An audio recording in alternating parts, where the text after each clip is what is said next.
Hey everyone, and welcome to today's Explainer. Let's jump right into this because we've got a truly fascinating story lined up for you. Have you ever wondered if the place you live actually fundamentally changes the way you think, work, or create? Well, today we're looking at the life and the incredible artistic evolution of Merrily Harpur.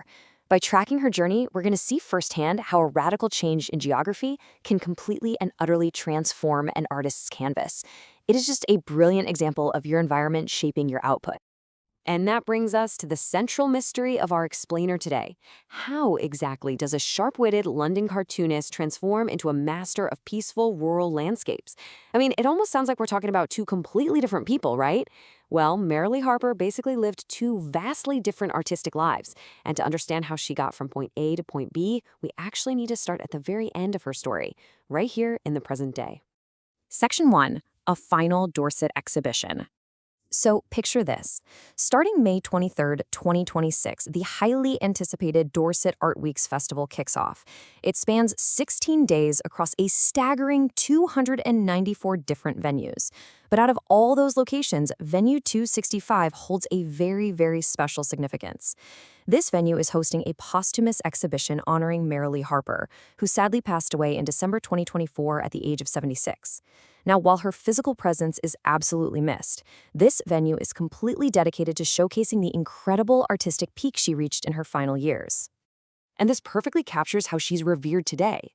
The official 2026 Dorset Art Weeks guide describes her showcase by stating, her last paintings and lino cuts before her death show her at the peak of her powers, passionate and meticulous. Think about those two words for a second.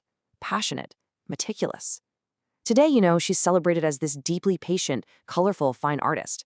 But this passionate painter of the rural landscape, that is not who she was when her career first exploded. To see that, we have to travel back in time. Section 2. The London Cartoon Years. To really understand her roots, let's flash back to 1977, when a young 20-something Merrily Harpur moved to London. This geographic shift into the bustling city literally ignited her first major creative era. She rapidly conquered the highly competitive, satirical heights of print media. I mean, her roster of clients was an absolute who's who of British publishing. Starting in 1978 with The Guardian, her witty black and white drawings soon graced the pages of Punch, The Times, The Evening Standard, The Spectator, and The Sunday Telegraph. She even provided cartoons for the famous Let's Parler Franglais sketch series. So the absolute key takeaway here is that in the 1980s, Harpur's medium of choice was pen and ink. Her art was quick, it was incredibly satirical, it was deeply urban, and it relied completely on capturing the fast-moving zeitgeist of London society. Her sharp observational humor was so spot-on during this era that it was immortalized in published cartoon collections. Books like The Nightmares of Dream Topping in 1985 and Unheard of Ambridge in 1987 really cemented her legacy as a master of the witty sketch. Now, here's the funny part. Her specialty was actually lampooning city dwellers who had rural pretensions. But ironically enough, the real countryside was starting to call her name too. Section 3. Faxes from Ireland. Okay, so 1987 rolls around just as her cartoon books are hitting shelves, and Harpur makes a massive geographic pivot. She leaves the intense urban epicenter of London and moves to Tormore, a small area over in Ireland. But here is an absolutely brilliant detail. She didn't just quit her London gigs, no way. She continued to draw her sharp, satirical sketches and literally fed them through a fax machine to send them back to the publishers in the city. It's just this amazing, iconic image of an artist straddling two worlds, living out in the quiet country but transmitting her work back to the loud metropolis via fax. But as she stayed in Ireland, eventually moving to a cottage near Strokestown in 1994, her rural environment began expanding her creative boundaries way beyond the visual arts. She actually co-founded the highly respected Strokestown International Poetry Festival in 1994.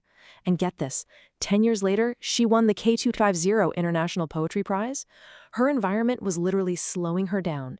It was shifting her from the quick daily punchline of a cartoon to the deeper, more contemplative rhythms of poetry.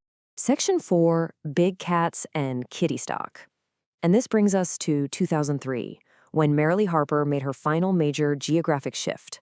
Settling in the beautiful village of Caddisstock in Dorset, her medium and her subject matter underwent a total ground-up transformation. Think about her London era for a second. Satirical cartoons in pen and ink, fast-paced, witty, driven by the frantic urban news cycle. Now compare that to her Dorset era, meticulous landscapes in oil. I mean, that requires a completely different mindset. Oil painting is inherently slow. It relies on deep, passionate observation of color, of light, and the slow turning of the rural seasons. Her canvas fundamentally changed, simply because the rhythm of her life changed. But hey, don't let the peaceful oil landscapes fool you into thinking she lost her edge. Her fascination with her new rural environment took a wonderfully eccentric turn into the wildness of nature. She authored these fantastic nonfiction books like Mystery Big Cats in 2006 and Roaring Dorset: Encounters with Big Cats in 2008. She became deeply invested in researching and writing about big cat sightings out in the countryside, and she even organized a local fox festival. She essentially traded the political animals of London for the literal mysterious creatures of the Dorset wilderness. Section 5. A Master's Final Canvas. And so we bring the narrative full circle, back to the present day, back to Venue 265 at the 2026 Dorset Art Weeks. It's really vital to view this final posthumous exhibition not as a tragedy, but as a triumphant celebration. Merrily Harpur is celebrated today because she was a master of both the sharp pen of the city and the passionate brush of the country. She represents a lifetime of evolving creativity. She didn't just let one early success define her entire life.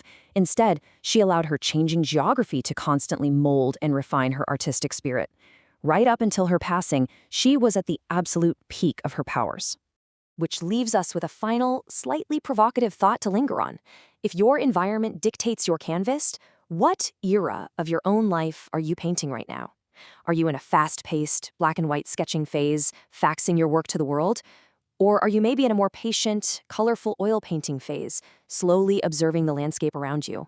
Merrily Harpur's beautiful transformation is a great reminder that we all have different canvases inside us, just waiting for the right landscape to draw them out. Thank you so much for joining me to explore this incredible artist's life. Keep observing the world around you, and I'll catch you in the next explainer.